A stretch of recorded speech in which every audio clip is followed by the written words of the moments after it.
Okay. We're up. Yes. Great. We're live. We're live. Hello, people on Facebook. My name is Devin Shears. I'm the Director of Programming Communications for the Nickel Independent Film Festival. We're now on day 2 of the Nickel. I am joined. Day 2. Woo! Day 2. I'm joined by Elling Lien. Hi, Elling. Hi. How's it going? It's going great. I'm doing very well, thank you. I keep interrupting you whenever I ask. No, how's it going? I don't mind at all. I appreciate you checking in. Sandy May is also here today. Hi, Sandy. Hi. Nice to see everyone. So we're super excited. The festival's still going. I don't know what I'm saying. It's a great day. I'm really excited about today's programming. We're going to just really quickly go through what we've got today. Today we have Bolero Station, directed by Rolf Bronneman. In the Shadow of the Tugtupite by Inuk Jorgensen. Soraya by Raman Farzaneh and Parisa Sadeh-Azar.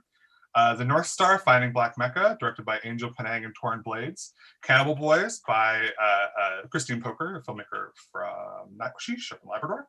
And MerB'ys, another local film by director Jamie Miller. In our second program, we have On Off, directed by Nicholas P. Villarreal. Fireflies, directed by Nani Amelia. The Death of Winter, local film, directed by Latonia Hardery. Mayflies, One Day and Die, another film with a local connection, directed by Victoria Wells Smith.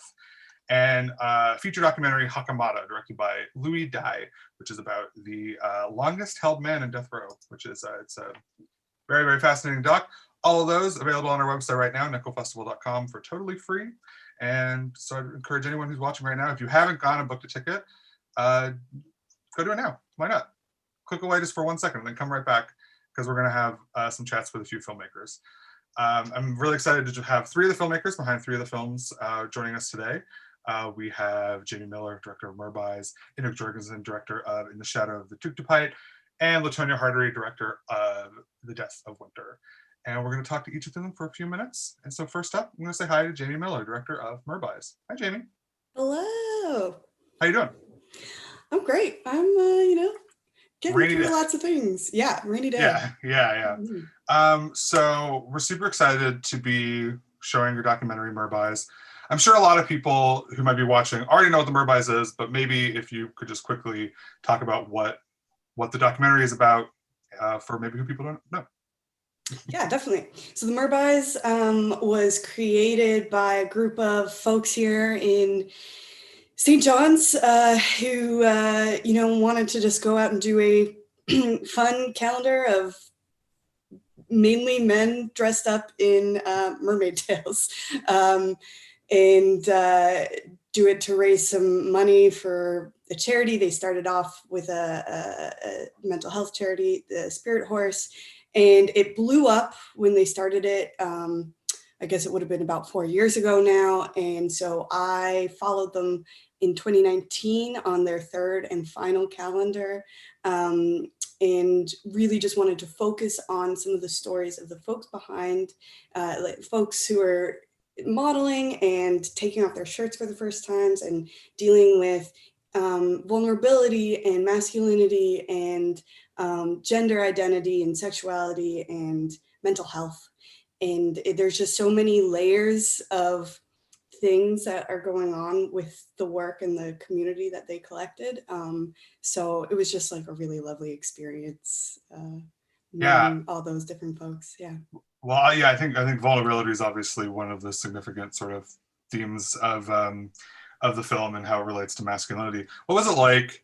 Obviously, they're already kind of like, some of these people are putting themselves in a really vulnerable state for the first time, just being in this calendar. What was it like then, also, incorporating them into this documentary? Were there any challenges with that, or how did that go?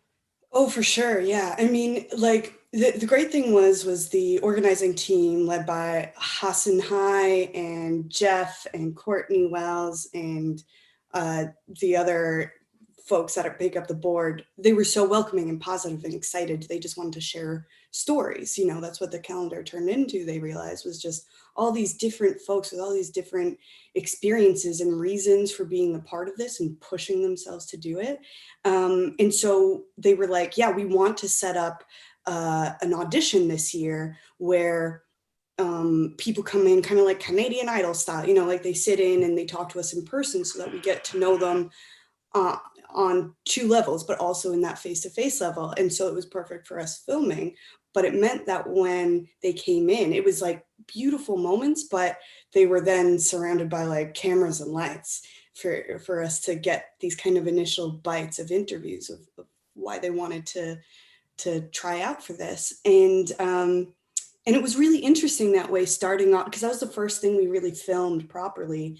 And we got all of these nuggets of different personalities and different viewpoints on why this was important.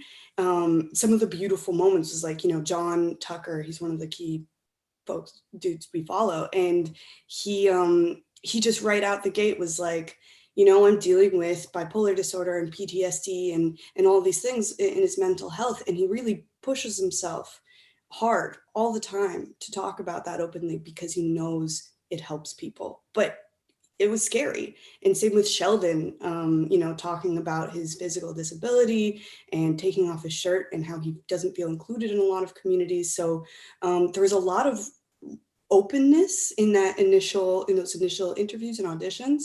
But there was definitely a lot of people working through fear. So it was really interesting seeing that playing onto this idea of what it is to be a man and to be strong and unafraid, but then there's a lot of people like Jason Wells, Queen McGurd, who, already have a really strong understanding of that stuff too. Well, I think it's interesting the drag connection in the film because I like the MerB'ys itself it feels like a form of drag. Did you see a transformation in because you met these people in these interviews when they're putting themselves out there, but they're also struggling with a lot of different stigmas and things like that. Did you see a real transformation in them when they got into the MerB'ys outfit? Definitely. Yeah. I mean, and different levels of making jokes, humor as a thing when they're uncomfortable, there's a lot of that, but also it's always a group of friendly buddies. Hassan and Jeff are so good at making jokes, and Courtney's always laughing. So it was a very welcoming and accessible route into trying to do this kind of thing for the first time, if it was their first time. And then you see it was really interesting, some of the men who come off as a typical masculine sort of surface level appearance, who were I used to be kind of flamboyant when I was a teenager. I love wearing bright colors most of the time. They actually identify with some level of pushing the boundaries of their presentation more than you'd expect. And I think that's kind of the point too, is that we really don't know how people feel about their own identity or their own gender or anything, any layer of themselves, just off of the length of their beard, So generally everybody had a lot of fun, especially with the glitter and the makeup. They loved that. Everyone should have the chance to be glitterized, I know, yeah. It seems like such a powerful experience. Did anything surprise you? I feel especially with documentary, maybe you're going with an idea. Did anything over the course of filming just come up that you weren't expecting or surprised you along the way? Yeah, definitely. I mean, I knew I was going to have to shoot a lot because I wanted to create this kind of community, multi-story portrait sort of thing. But I had so many stories that I didn't realize how difficult it would be to focus on which angle. And because everybody brought a different kind of issue or subject matter into it. So for example, Trevor Wellen is one of the models, and I did initial interviews with about 9 different people, just to try to focus the story. And we had this beautiful initial interview where at the end he started talking about the fertility issues him and his wife were having, and how it's not something men discuss much openly, and it's not really seen as a man's issue, you know, and that pain and that the way they came together, his wife, you know, supported him through that moment, talking to me about that.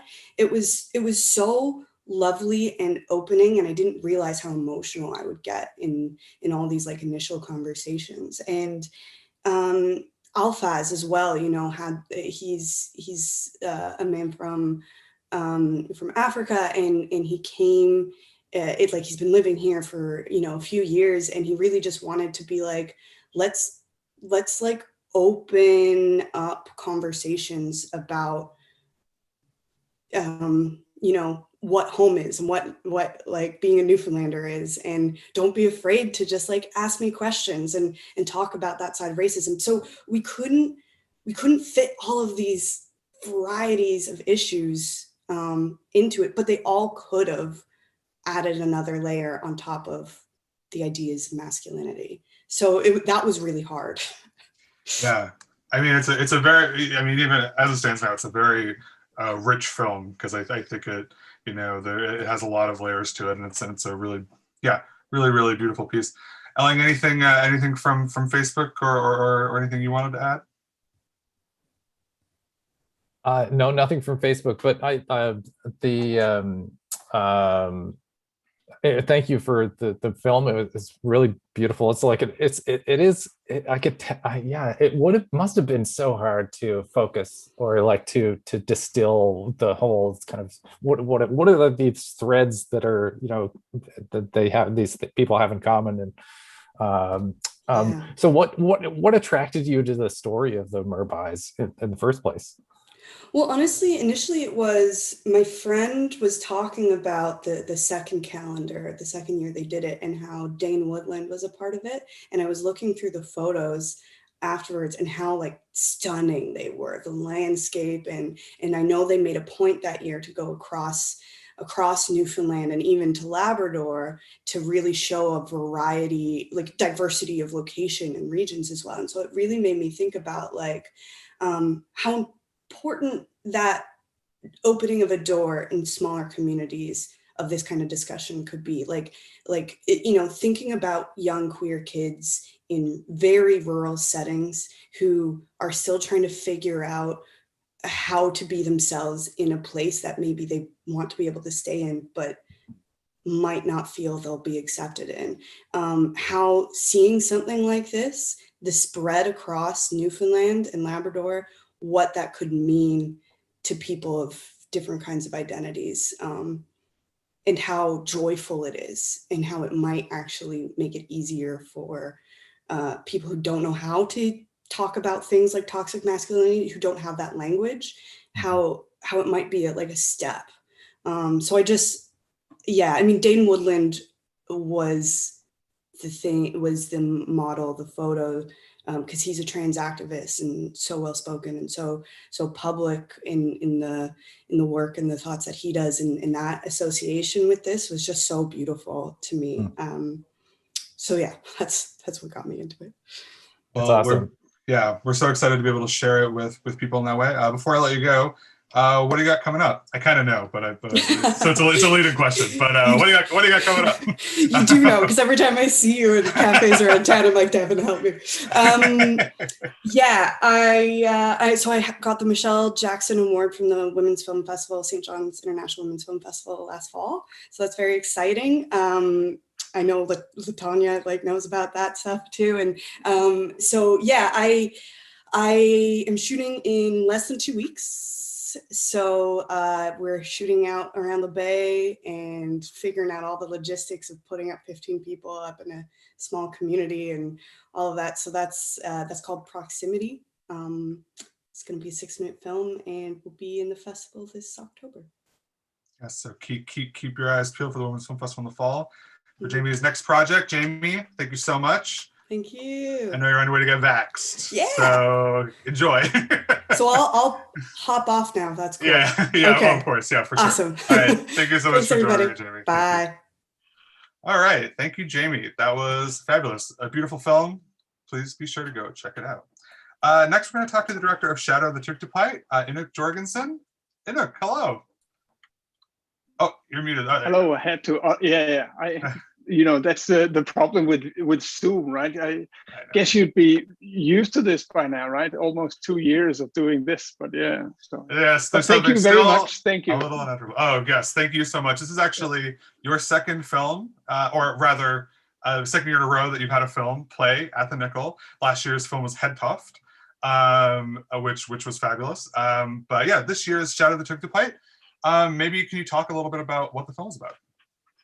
Yes, well, the film, it's a very personal, it's a short documentary filmed in southern Greenland, a very personal piece of, a very personal film about, I'll start somewhere else, right? So in southern Greenland, because there's a lot of, there's a huge area, like I see a lot of similarities between Canada and Greenland, and how there's this huge areas of untouched minerals and oil fields and all that. And throughout my childhood growing up in Greenland, the Danish government have been test drilling on the Gwendersuit mountain, as it's called in Greenland, in order to look for uranium, because the uranium concentration is quite large there. So that's been going on for several years, but Denmark is very much opposed this whole nuclear thing. But now Greenland has this wish to becoming more independent, because we're still a part of the Danish kingdom. I don't know how much you know about it, but we're still part of the Danish government, pretty much. And now a lot of people in Greenland are seeing this economic boom that selling uranium or rare earth minerals to foreigners could help Greenland become more independent. And for me, growing up in southern Greenland, this is, of course, I have a lot of doubt, a lot of anxiety connected to this, because I mean, it's pretty much drilling in my backyard, I guess you could say that. And I think a lot of people share these concerns, that how much of our land, how much of our traditions and all that, how much of that should we sell off in order to become independent? Yeah, no, I was, when I was watching it, I was thinking about Head Tuft last year, and like I remember that film. You know, it's been a year since I've seen it, but I remember that film very much being about the sort of effects of industrialization on Greenland, which was super interesting. Reminded me a lot of Labrador, actually, is what I thought of a lot. So with this film, Head Tuft was about like a shipwreck. What made you decide to contextualize the industrialization of Greenland with your own personal experience? Like, you know, what made you want to bring in the personal side of that issue?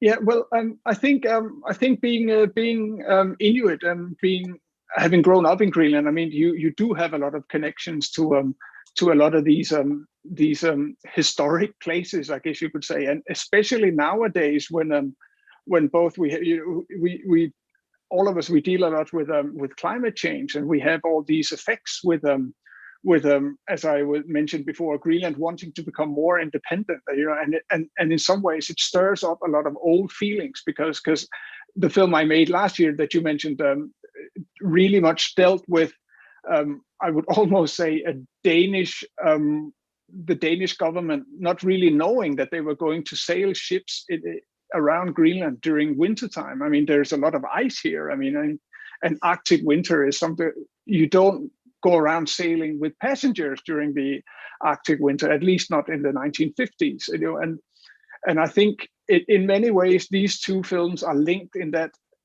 this is also in a way dealing with the consequences of being a former colony, but still being part of another country and not being truly independent, and trying to find your way to gaining more autonomy. Yeah, definitely. Did you shoot the film mostly yourself? Yes, I did. Yeah. Yeah. But you live in we were chatting before. You live in Sweden though most of the time. Yeah. Yes, I do. Yeah. What's it like? What's it like returning to Greenland and with your camera and exploring these spaces? Is that what kind of new perspectives does that give you? Well, for me, I've always had because as a young person, I'm educated at the University of Denmark, so even though I grew up in Greenland, I mean, if you want an education, you have to go abroad, right? I guess it's kind of like a lot of people like in Newfoundland and Labrador, like you need to go to the bigger cities to get an education.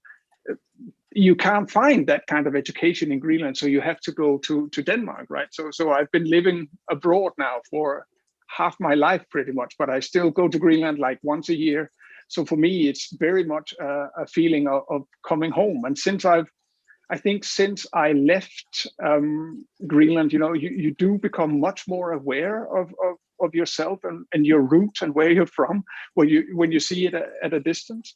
And I think in my films, the films that I make, I really start seeing some kind of a connection to my upbringing and everything I was told as a child, right? And the traditions of Greenland, but maybe looking at it from a little bit of a foreigner's perspective. So I think for me, it's a very dualistic feeling I get from coming home. Returning home, always great, but I still have this fighting within me, right? That I am still a guest in my own house in a way. So I try to deal with all these issues in when I make my films. That's very beautifully put. Yeah. What do you mentioned, trying to sort of, I get, I'm mixing my words here. I guess what do you hope people take away from it?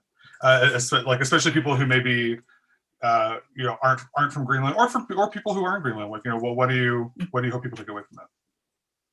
I hope people take away from it that we need to think. Everything has a price, and we really need to be careful in thinking about how much we want to pay for our independence. Because, as I said, I live abroad. I do live a happy life here in Sweden with my family and my kids. I don't know if you can hear them; they're running around at the moment. And I do think that this is something that we need to take in account when we talk about Greenland becoming more independent and maybe cutting its ties to Denmark, because we have like 300 years of history. I mean, this year is the 300th year of Greenland being colonized.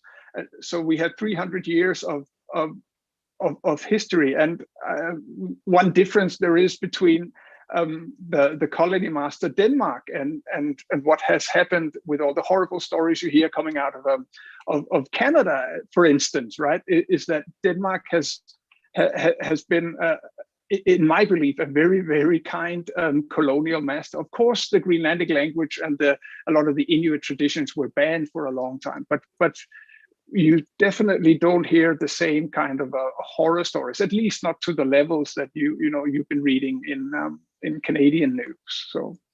So again, I think it's a very complex issue, and I certainly don't see it as black and white. And I think that's what's interesting about these issues, is that there's a lot of feelings mixed up in all this, but there's no clear answer. And I think that's what I find interesting. And I hope that people just think about what is going to happen in the future, and that would make me happy, at least. So, well, I think that's very well put. It's a beautiful film, very interesting film, very thought-provoking. Really appreciate you sharing with us. I'll ask you the same question I asked Jamie. Anything? Have you been able to keep working during COVID? I guess was this made during COVID? Yeah, this was actually I actually filmed the last shot on the mountain when we were supposed to do this last year. Oh, this panel talk. Yeah. So I was really, yeah. But anyways, yeah. I spent half a year in Greenland with my family. I mean, and I came back like just before Christmas, and I have been able to work a little bit. Like I am doing something with UNICEF in Greenland, and they are making something about climate change with children. there. So I have a very good friend and a colleague of mine filming the stuff in Greenland and me editing it here. I was supposed to go, but because of COVID and everything, I mean, that's life pretty much. So I'm very happy to be able to work with a colleague in that way. Well, that sounds great. Well, I'm excited to see that when it's ready. But yeah, we really appreciate you sharing your film and your time with us today. Yeah. Well, thank you so much for including the film in the program. Awesome. Thank you, Anouk. So that film is playing along with MerB'ys and Cannibal Boys over at nickelfestival.com. Go check it out. It's a beautiful film. Thank you so much. All right, next we're going to talk to Latonia Hartery, director of The Death of Winter. Hi, Latonia. Hello. How you doing? Yeah, I'm doing great. And just want to reiterate congratulations to everybody on this year's festival, keeping it going. I know it's hard work and very proud of all you guys. Oh, that's very kind. We really appreciate that. We're excited to be able to share these films with people and have conversations with filmmakers like yourself about The Death of Winter. Yes.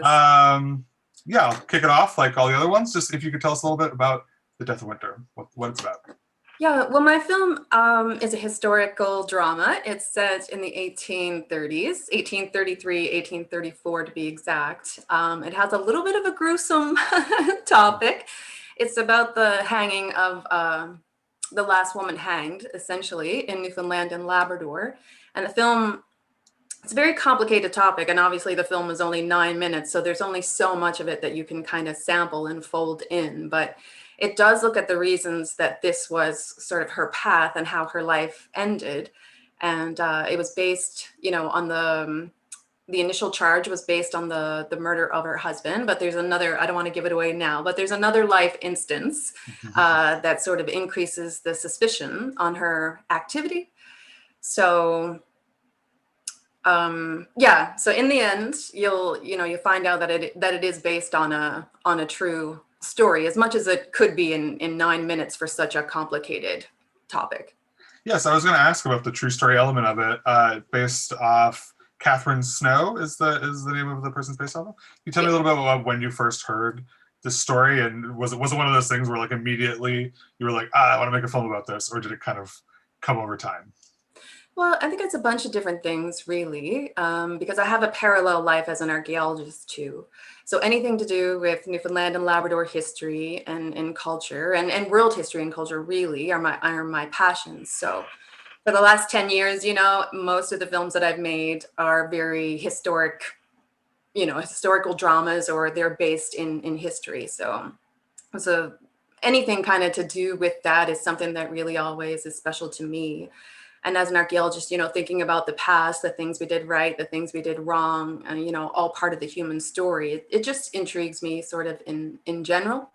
And then the other layer, of course, is any kind of historical event that is deeply rooted in the life experiences of women, of course, because that's what my company is kind of invested in general, is the stories of women and the stories of Indigenous people also. Because that's kind of the background of my archaeology is mostly, and history is mostly sort of like Indigenous studies. But yeah, anything about the past in general and how we came to be where we are as Newfoundlanders and Labradorians and also as human beings is something that, it's just a constant thing. When I wake up in the morning, it's something that brews inside me. You know what I mean? It's like, how can I understand it today? How can I take what I know and apply it to the arts, or apply it to, how we are as a people? I don't remember the time that I heard the story about Catherine Snow, but it is a popular, it's a known fact that she was the last woman hanged in our province, and there's books written about it and short stories and things like that and plays. So, the story is out there, but as a professional researcher myself, I spent about 1.5 years investigating the archives myself, because of course everybody has a way of interpreting archives and making art. So I wanted to go back to the root source of everything so that I could see it for myself. So yeah, it took many months to collect all of those archives, and another year to fully understand it before the film and since that time. So those are some of the basic reasons that I wanted to get into the story. And the last moments of her life, of course, with the hanging. If you walk up and down Water Street, I mean, you know, where the courthouse is now is nearby where the actual event took place. So sometimes I walk by there and I just look at that hill, you know, and I get a strange feeling in my heart and in my stomach. And I think many people who know the story would say the same thing. And I think many people who have seen the film, the only other time, of course, it was shown in Newfoundland was at the Women's Film Festival. So this is the only other time. And that's commonly what people say, you know, that sometimes when they watch it, they cry or they have that weird and feeling that's unexplained, I guess, in their hearts and in their stomachs. So I guess I'm not the only one that has that feeling for it.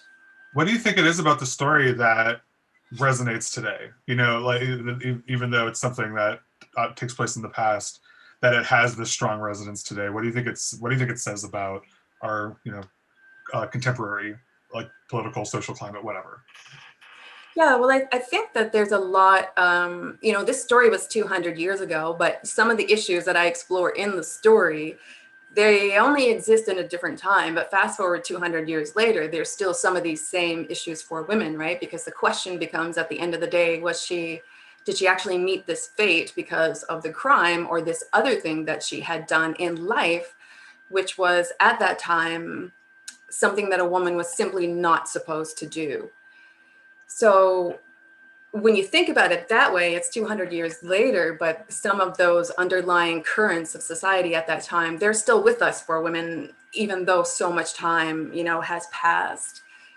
I think for Newfoundlanders and Labradorians, it's a bit of a window into what 1830s looks like in our province. You know, that's not something that you see every day. And because I've had the experience of the last decade sort of focusing on that, I'm at the point now where it's like sort of no matter what my budget is, I can just gain the skills over time to really make it feel like it's that time, right? Like a lot of people commonly say that about my films. It's like, oh, I really feel like, you know, I'm in there and it's 1830 and everything feels, you know, authentic and real. And I try to use all that really warm and glowing lights, even though it's a bit of a drama and a thriller and scary in a way. That was my next question, because I did not realize you were an archaeologist, and I was curious. I'm always curious about period filmmaking and the details that go into it, and I am sure in your case, it must have been a lot of research to go into to get into the details of creating that world. Yeah, and that's the other benefit of being an archaeologist and having so much experience, is that some of that comes second nature, right? So the archives for the story I researched a lot, but in terms of what does 1830s Newfoundland look like, well, I already know that because of my career, so I don't have to spend that much time into that part. I know where to source the things sort of, and, you know, and put it all together, I think, in the end. That helps sell that feeling and help people sink into that world. And I think in our, you know, kind of like when I reflect on it and how Newfoundlanders and Labradorians and maybe the world too might relate to it, is that 1830s in this island was a very unique time. Like when it comes to the Indigenous people in the province, because of colonization, I mean, their population had severely dwindled and they had gone through, you know, quite a bit of suffering. And that's a big conversation, as we all know, for another day. But just to paint the picture of where we are, we had naval law up until the 1830s, which meant, you know, like officers of ships and captains and all that, you know, they ran the world around here. But in the 1830s, it started to change into actual, like, a legal system around here in courts. So lawmakers and law upholders, like Judge Bolton in my film and Governor Thomas Cochrane, like, those guys had a world to create. They had something to prove to the general population and to each other. And that is in the world in which Catherine Snow found herself, with all of these changes and all of this kind of new society and law and order being created. And with the death of her husband and accusing her of that crime, for a woman at that time, that was actually considered what we call a petit treason, meaning it was actually a crime against the king because a woman's husband was her master. Wow. So the crime against her was the most severe crime that you could almost have in Newfoundland and Labrador at the time, because she killed somebody. Well, did she or not? You know, that's what the film is about. But she was accused of a homicide against somebody who was technically on paper her husband, of course, but also her, you know, master. So that's the kind of world that people lived in the 1830s. And then, I think the death of winter in some way, albeit a very short window, but it's a little window into what life would have been like, I think, at that time. And you can't see that anymore walking around, of course, because things go on, life goes on, culture goes on. But I hope to have created, in that short period of time, like just a window into that world and into what a woman's life might be like at that time. I think you absolutely have. It's a really, really incredible short. I'm so excited that we're sharing it this year.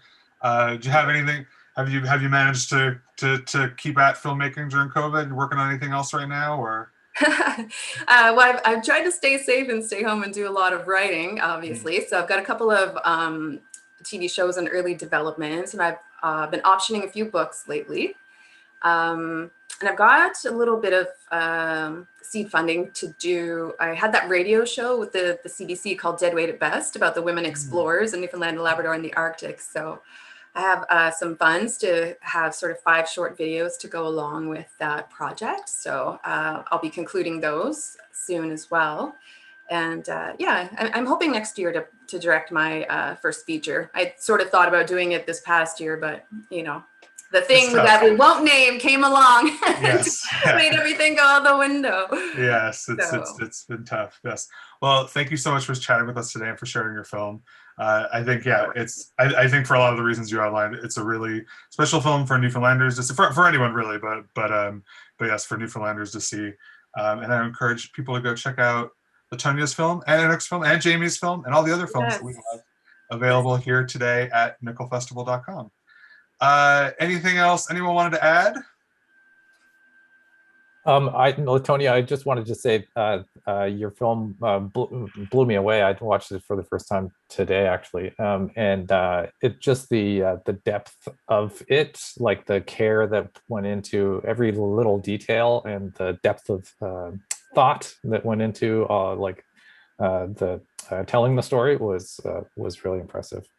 Thank you. Like, it was even in some ways hard making it, like some days on set when you're recreating those worlds and those kind of like terrifying moments. Like, we all had moments, like guys and girls, like all of us as a group, or however the crew is made up.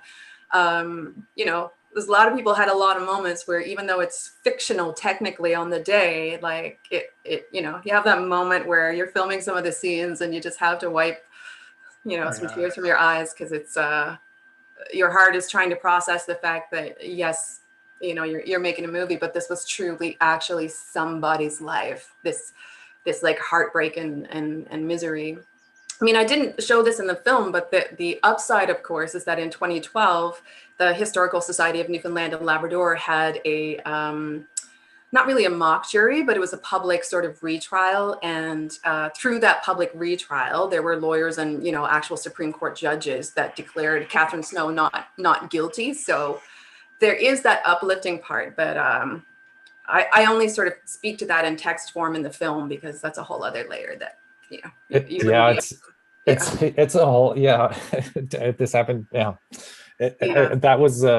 That was amazing. Afterwards, I looked it up, and 2012 they cast it. It was cast out for circumstantial evidence or whatever.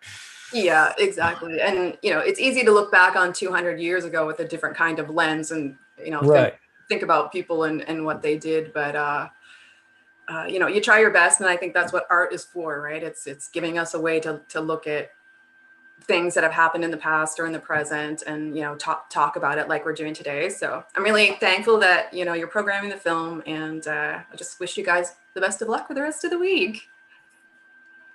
Fabulous. All right, well, folks, we'll call it there, I think. If you're watching this, head on over to nickelfestival.com. It's raining outside, so what are you gonna do? Not snowing. Not snowing, but yes. Dev's, he's made it a tradition to be in his winter chalet. I'm in my winter chalet. I haven't addressed that. I like it. Thank you. I expect maybe later you'll be wearing a smoking jacket. Yes, right. He needs a pipe and stuff. I do. Yeah, I should really just go full tilt. There was one thing. Oh yes, one more thing I wanted to add was that also the films that were made available yesterday are still available. So that includes films like Roger Monder's Stand for Hannah, The Uninhabitable Ones, a lot of really great stuff. So if you missed that yesterday, they are available today, and the stuff available today will also be available tomorrow, and so on and so forth.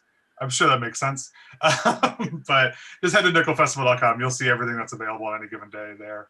And yeah, lots of great stuff to watch. So we'll sign off so that anyone watching can go do that.